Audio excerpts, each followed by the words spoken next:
నా పేరు వెన్నా మాధవి అండి. మాకు సాయి డిఫెన్స్ అకాడమీ దగ్గర సుమారుగా 2 ఎకరాల పైన పొలం ఉందండి.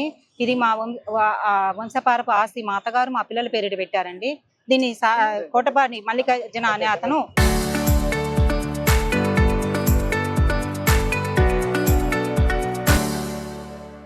మా పొలం పక్కన వేయించరుంది.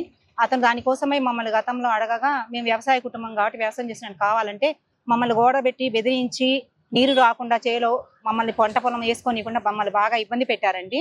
సరే మాకు తప్పనిసరి పొజిషన్లో మేము 2020 సంవత్సరంలో అతనికి అమ్ముకుందామని ఇచ్చామండి. అగ్రిమెంట్లో కూడా 1/4 డబ్బులు ఇవ్వకపోగా అతను నోట్లు రాసిచ్చారండి నాకు నా భర్తకి.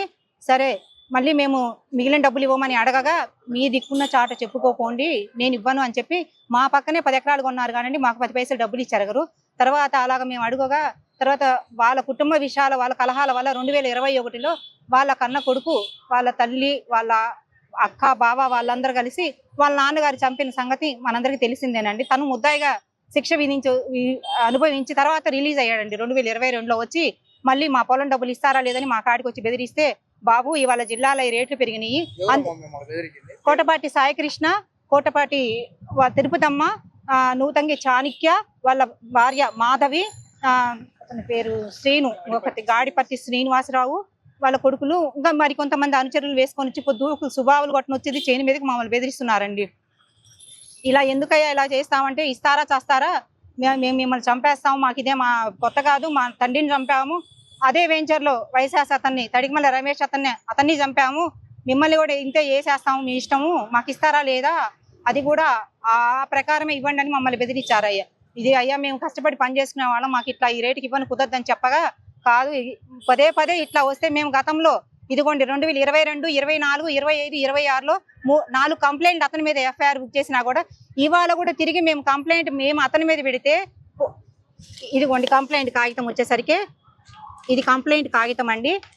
అతని మీద కంప్లైంట్ పెట్టడానికి మేము వస్తే తిరిగి మా మీద కంప్లైంట్ పెట్టి మా అబ్బాయి ఉన్నతాధికారి అండి మా పరువు తీసి సోషల్ మీడియాలో కానీ ఎలక్ట్రానిక్ మీడియాలో కానీ మమ్మల్ని ఈ రకంగా పెట్టి చేసి మమ్మల్ని బజార్ని పెట్టి ఇబ్బంది పెట్టి మమ్మల్ని ఏదో రకంగా మానసికంగాను శారీరకంగాను మా భర్తని మా బిడ్డలను మమ్మల్ని కొట్టనొచ్చి చేసి ఈ రకంగా మమ్మల్ని ఏడిస్తున్నారండి.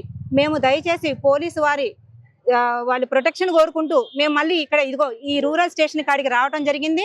మేము సిఐ గారిని అడగటం జరిగింది. ఇది ఆల్రెడీ కోర్టులో జరుగుతున్నటువంటి సివిల్ కేసు అండి. దీనికి ఇవాళ వాళ్ళు వచ్చి మమ్మల్ని పదే ఇలా ఈ రకంగా ఇబ్బంది అయితే పెట్టకూడదు.